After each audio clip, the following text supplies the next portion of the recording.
အားလုံးပဲမင်္ဂလာပါ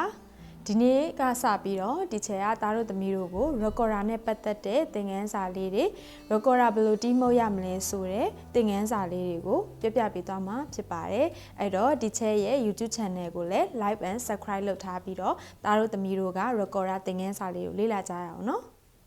အခုဒီနေ့သင်ခန်းစာတက်မှာတော့ recorderလေးရဲ့အစိတ်အပိုင်းလေးတွေရဲ့နာမည်လေးတွေကိုဒီချက်ကပြပြပေးမယ်အဲ့တော့ဒါတို့သမီးတို့လည်းဘ who တုတရတယ်เนาะကိုတီးရမယ့်ဒူရိယာရဲ့ဒီနာမည်လေးတွေအခေါ်အဝေါ်လေးတွေကိုသိမယ်ဆိုရင်ဒါတို့သမီးတို့အတွက်ပို့ပြီးတော့အကျိုးရှိနိုင်တယ်အဲ့တော့ဒီချက်ကဒီနေ့ recorder လေးမှာပါတဲ့အစိတ်ပိုင်းလေးတွေတစ်ခုချင်းစီကိုပြပြပေးသွားမယ်ပေါ့เนาะအဲ့တော့ recorder ဒူရိယာကကြတော့ဒါတို့သမီးတို့ရဲ့နီးစက်ရာ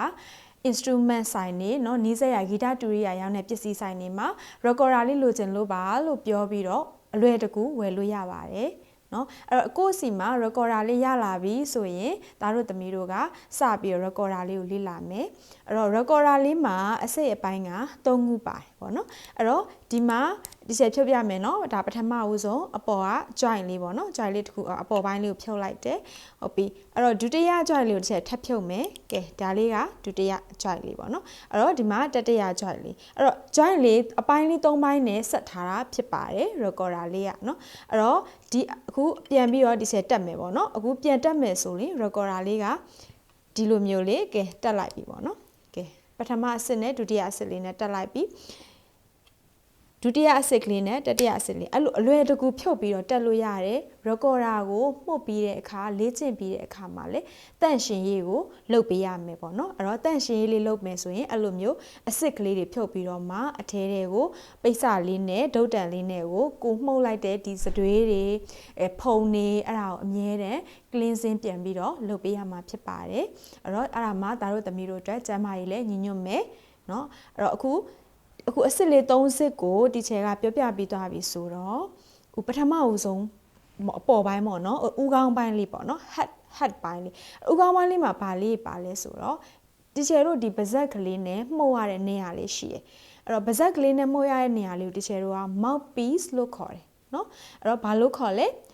mouthpiece လို့ခေါ်တယ်လိုက်ပြီးတော့ဒါတို့သမီးတို့ကလိုက်ခေါ်ကြည့်ပါပေါ့နော်အဲ့တော့ဒီအပေါ်ကပါဇက်ကလေးနဲ့မှုတ်ရတဲ့နေရာလေးကို mouthpiece လို့ခေါ်တယ်ပြီးတော့ဒီမှာတွေ့လားအပေါက်ကလေးနော်ဒီအပေါက်ကလေးအဲ့တော့ဒီအပေါက်ကလေးကိုတချယ်တို့ကပရင်းပေါက်ကလေးနဲ့တူလို့သူ့ကို window လို့ခေါ်တယ်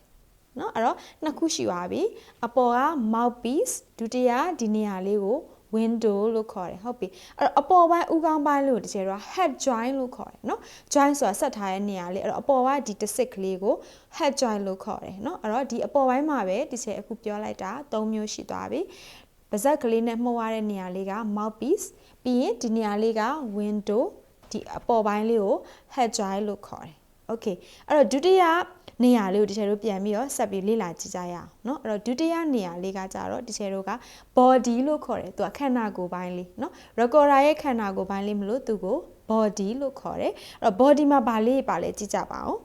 အပေါက်ကလေးပါတယ်เนาะဒီအတန်ထွက်မဲ့အပေါက်ကလေးတွေသူ့ကို sound hole လို့ခေါ်တယ် English လို့ဆိုရင်သူ့ကို sound hole လို့ခေါ်ပါတယ်အဲ့တော့ body မှာ sound hole လေးတွေပါတယ်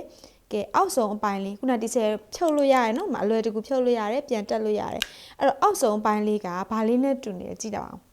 ခေါင်းလောင်းလေးနဲ့တူရမလား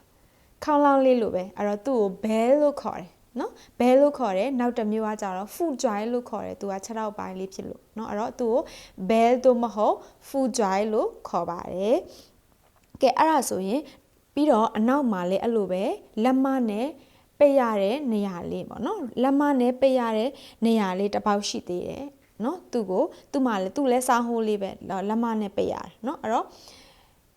အားလုံးပေါင်း recorder မှာက